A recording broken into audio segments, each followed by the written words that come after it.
Hello, my crafty friends. This is Amy Rich with amyrich.net.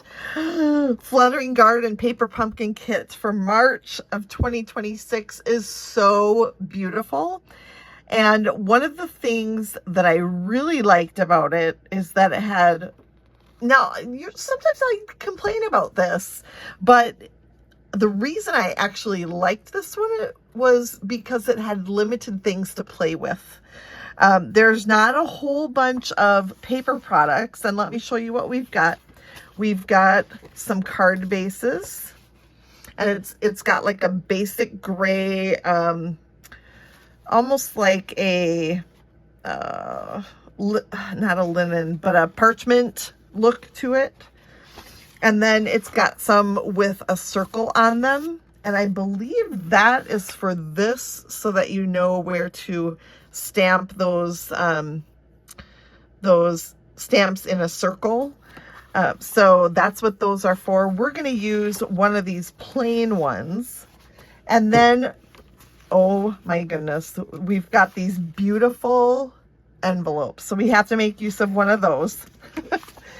And then, let's see, what else do we have? Ooh, look at that. We've got some gorgeous hummingbirds. And I'm going to choose just 2 of them here to use for my alternate project, which you are going to love. Perhaps you are familiar with the column card. And a lot of times, or most of the time, I see the column card where you use the card the portrait way or the tall way, and then you bend the, you have a couple folds and you bend that in.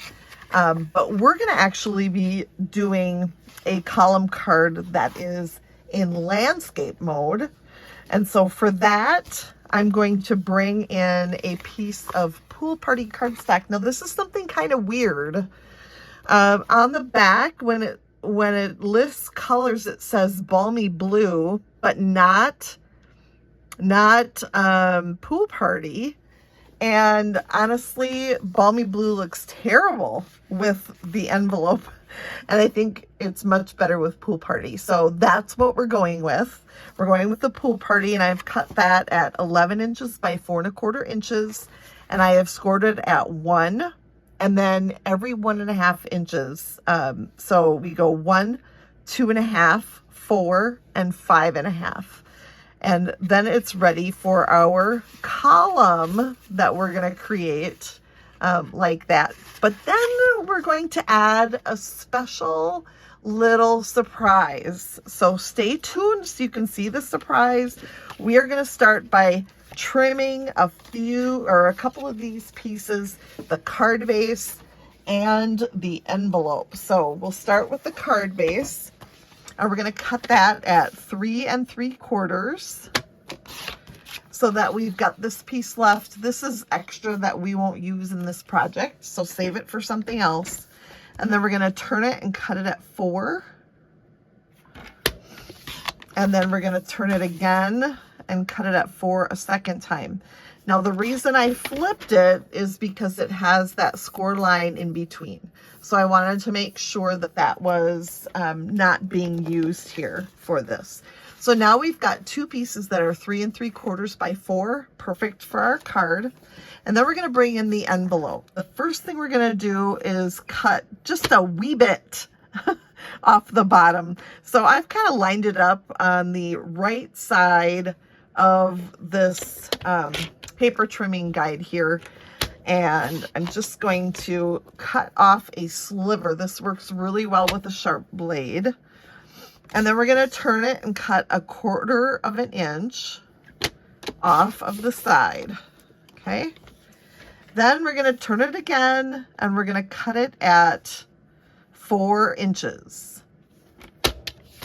Okay, so we've got 4 inches, and now we're going to cut more from this side over here. We're going to go 1 1/4 once, 1 1/4 twice, and 1 1/4 3 times, with a little bit left over. So use that for something fun. And then when we pull these out, the back side of the envelope, we're not going to use those. So you can get rid of those. Okay. So I think that is all the trimming that we have to do here. And we are going to start by adding these panels to the panels they fit on here. So there's a 1-inch panel here. We're going to leave that blank. And then we're going to, I want to keep them so that it looks like, it goes together all in a row. So I'm going to adhere them just like this using my Stampin' Seal.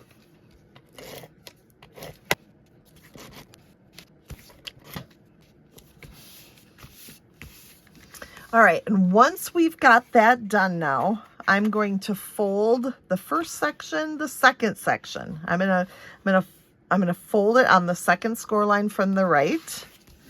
And then we're going to add adhesive on that 1-inch section that we did not put part of the envelope on. And we're gonna fold this over and burnish that, because that is going to then become the column. I love column cards so much. But I'm doing a little something unique, like I said, a little surprise here that we're going to get to in just a second. But first, I'm going to bring in my pieces of the card base.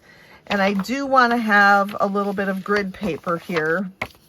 I always put little notes on my grid paper, so you'll see notes everywhere here. But one of the, I gotta show you. These 2 stamp sets that come in the March Paper Pumpkin Kit are so awesome. They've got a couple of hummingbirds, a really pretty hello, birthday wishes. This one is like splatter almost. And then we've got some foliage here. And then also a stamp that says wishing you a happy anniversary, which is the one I'm going to use. But first, we're going to grab this foliage with the amazing basic gray ink pad. So I'm going to get that all inked up. And just on one edge here, I'm going to stamp that one. And then while I have that one out, I'm going to stamp my happy anniversary wishes. Now, I'm going to suggest one of the things that I am using from the kit that I forgot to grab actually is the I'm so grateful for you. This is perfect for this card, but if you don't want to pair that with wishing you a happy anniversary, stamp something else here on the inside. I wanted to use this stamp set exclusively, so I chose wishing you a happy anniversary. Birthday wishes maybe could work as well, but I chose to go with the anniversary one. Okay, then we're going to take that same stamp and we're going to go all the way across. So we're going to start on the left and work our way all the way over. Let's just speed up that video so that it goes quickly for you.